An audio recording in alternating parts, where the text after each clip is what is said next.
Hey guys, I just heard the news that USAID got shut down by Elon Musk and President Trump today. Since high school, I knew that USAID was involved in some capacity with foreign aid, but I didn't really know what they did per se, whether they were even part of the government or not. I honestly thought they were an NGO, a nonprofit, non-government organization.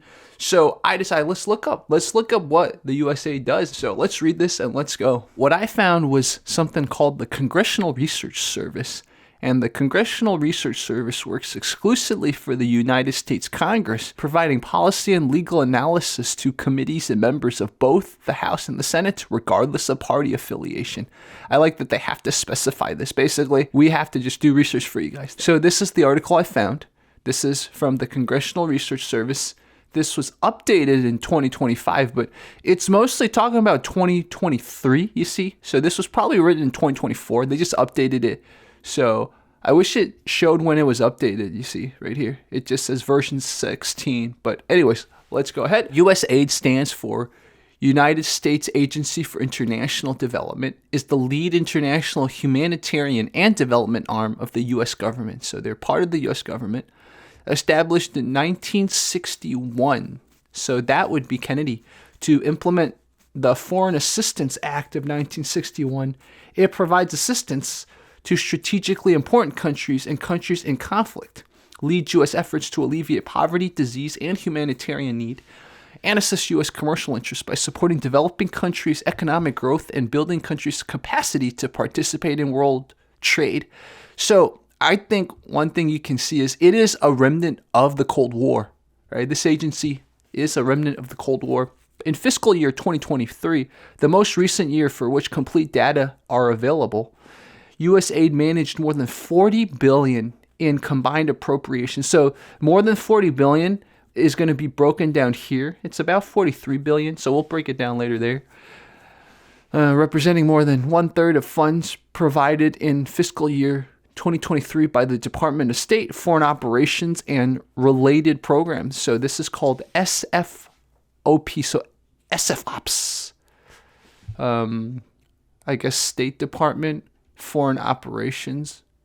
I don't know how SFOPS, but anyways, they're given the money by Congress. And international food aid provided by the agriculture appropriation. So it looks like they manage different types of funds from different. So it's not just one budget that gives them money. Some USAID appropriation accounts are programmed collaboratively. Yeah, exactly. With Department of State, making any calculations of USAID's current budget imprecise. For more on SFOPS, CCRS reports, Department of State, Foreign Operations related programs. Oh, look at that. They even have the link here. Let's see if we can get it. Let's see if we can get this. USAID's workforce totals more than 10,000, with approximately 2/3 serving overseas. The reported workforce levels does not include institutional support contractors. The agency maintains more than 60 country and regional missions that design and manage a range of projects, most intended to meet specific development objectives as outlined in a country development cooperation strategy. Most projects are implemented through a grant, cooperative agreement, or contract by one of thousands of foreign and U.S. development partners, including nonprofit organizations, for-profit contractors, universities, international organizations, and foreign governments. In fiscal year 2023, USAID provided assistance approximately 130 countries. Top 10 recipients of USAID managed funds in fiscal year 2023 were in descending order of funding. Of course, Ukraine would be number one, right? There's a war there. Ethiopia, there's a war there. Jordan, there's a war near them. Democratic Republic of Congo, there's probably a civil war there. Somalia, there's been war there for a long time. Yemen, there's a war there. Afghanistan, we all know what happened in Afghanistan. Nigeria, there's definitely stuff going on there. South Sudan, oh yeah. So yeah, these are all volatile parts of the world. Reflecting USAID's poverty reduction mandate, 70 of 77 World Bank determined low and lower middle income countries received USAID assistance in fiscal year 2023. USAID programmed 40% of its funds in Europe and Eurasia, in fiscal year 2023, the majority of which were for Ukraine. So anyways, we don't have to read all of this. Let's just break this down. So by sector, so the humanitarian part is about a quarter, right? And then you add the health. So, and then what is this governance thing? This is, when I was reading this, what the heck does governance mean? Like, you help them run their government. Oh, that makes sense. Like, for example, when we help Ukraine, we're helping their fire departments. We're helping their police departments. We give money for the pensions of their fire departments, their firefighters. So I think that's what governance would mean. So yeah, that makes sense. So direct humanitarian is only the second. Just helping certain governments stay afloat or something would be this, right? And then, of course, most of the aid was given to Ukraine. So Europe would be number one, and then sub-Saharan Africa. Not too much for the Western Hemisphere, not too much for Asia, right? Under the Biden administration, so set 3 priorities: confronting the greatest challenges of our time, such as complex emergencies, authoritarianism, and global health security, embracing new partnerships, including support for locally led development and greater engagement with the private sector, and investing in USAID's enduring effectiveness. Investing in USAID's enduring effectiveness. So I guess investing in yourself, exactly. Workforce development initiatives, focus on evidence-based programs, probably some DEI, right? The fine line is there's a little bit of DEI in this. But let's see, also provided, Ukraine. So what are some issues it faced? Numerous challenges as it seeks to fulfill its mission, in part due to how the institution is adapted to changes in the U.S. foreign aid priorities over time. Legislative and congressional oversight issues include the following: budget. This is just part of working for the government. Unpredictable annual budgets have been seen as a recurrent challenge for USAID. Frequently, there's a significant disparity between what the administration, so the executive branch, what the president belongs to, requests for USAID and when Congress, aka the legislative branch, right? Because theoretically, the control of the money is only Congress can do it.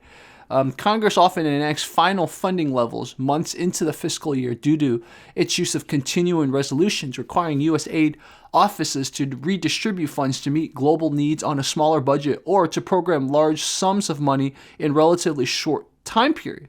Further, in response to war in Ukraine and Israel-Hamas conflict, Congress has enacted large sums of emergency funding for USAID, requiring the agency to rapidly program and oversee such funds. These disparities, delays, and sudden influxes, this is the key, a lot more sudden influxes during 2023 and onwards than disparities, right, can pose ongoing challenges to USAID's planning and program management that Congress may seek to mitigate through USAID-specific or broader budget reforms. So policy role. By statute, both an independent... That's what I thought when I learned about USAID in high school. But apparently, they're under the executive branch of the U.S.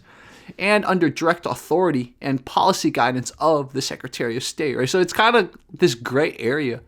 Each administration has adopted its own approach to this status. The Biden administration granted the USAID administrator a permanent seat on the National Security Council, a more prominent role than under previous administrations, during which the administrator attended only certain NSC, aka National Security Council meetings that addressed the agency's work and other development-related issues. While many development stakeholders welcome this adjustment, some expressed concern that the agency's increased participation could stretch its capacity and scope of its work.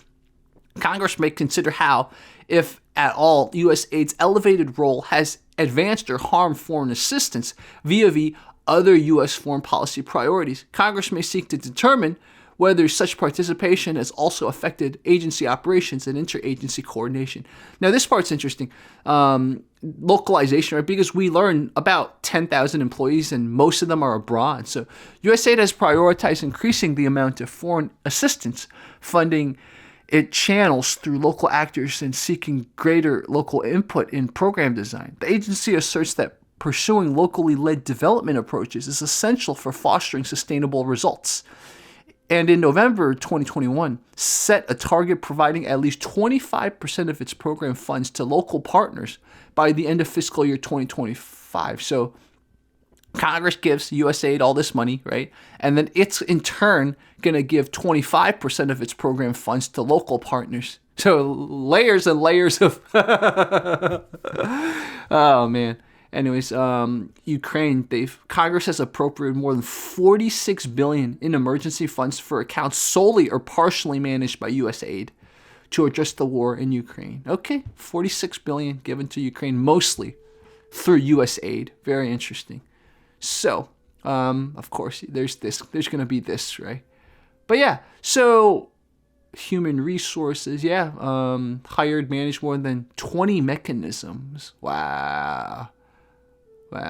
Anyways, guys, so you guys can sort of get an idea of what USAID does, and then budget breakdown for 2023. Again, some of this money was not directly given to them, or some of it's directly given them in different resolutions by Congress, and then they aim to give 25% of this to local partners, but I don't know how much was given. In fact, I might have missed it here. Oh, here it is. A dip in direct funding from 10.2% to 9.6%. Okay, so like about 9.6% of this was given to the local partners, if that makes sense. So obviously we can see that it was founded in 1961, so it's got a little bit of remnant / dinosaurness because this is a Cold War era type of agency.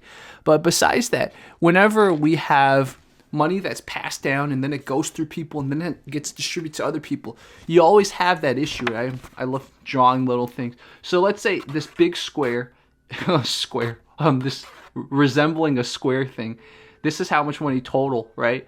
Now the issue is the people working at USAID have to eat, right? So they're going to take a little from it for themselves. Just let's not even be cynical. Let's say they really only take what they need, right, to survive. So a little bit of this money is going to get lost. Like, it's not going to get to the final people. And then the local partners, right? The local partners, they have to eat too. So they probably will take a little bit. So the question is how much of this money actually goes to people, right? And then there's the broader issue of why? Why are we spending this much money on other people, other countries, when, as you know, we got a lot of problems in our own country. Lots of issues. I don't have the answers. I just wanted to understand. And I hope this video helped you guys understand a little bit about what USAID does and what it did, I guess, because technically it got shut down. Whether it's going to permanently shut down or not, I don't know. I did this program in high school where we sort of learned a little bit about how the government works. It was like a summer program. It was really fun. So, wow, after all these years, that program paid off. I heard about USAID. I'm like, I remember that. But again, we didn't learn enough, right? Because I thought USAID was a complete NGO. I thought it was a nonprofit, but it's not. It's part of the administration. So it's part of the executive branch, legislative branch, judicial branch. These people are the courts. These people are the lawmakers. They theoretically hold all the money spending power too. This is the executive branch. They're the people who execute the laws, aka the president. Now in America, the president has a little bit more power. So the president proposes a budget, right? He starts the budget process for the spending for the year. So it's a lot of back and forth between them. And then the judicial branch got more and more powerful since the founding of America. So I'm not going to go into this. I can really go through a rant about this, but all three branches of the U.S. government got more and more powerful. But anyways, all you have to know that USAID belongs to the executive branch right here. So this little square of money. So they will ask for a budget and then they will, give the money here. But as we learned from this article we read, it's not given in one or two things. It might be given in like 10, 12 different laws or resolutions. So anyways, the U.S. government's very complicated, right? That's why I hope all of you spend more time, learn it. There's no reason not to. All these publications are available online. I mean, I literally did a Google search. Just remember, you got to look for the sources that are reputable, right? Don't go on to some website that looks too fishy, right? You have to use your critical, logical thinking brain and be like, okay, which sources these people, like, they really put their brains on the line and did the research. Anyways, guys, we'll talk soon, man. Thank you so much for watching. Leave your comments.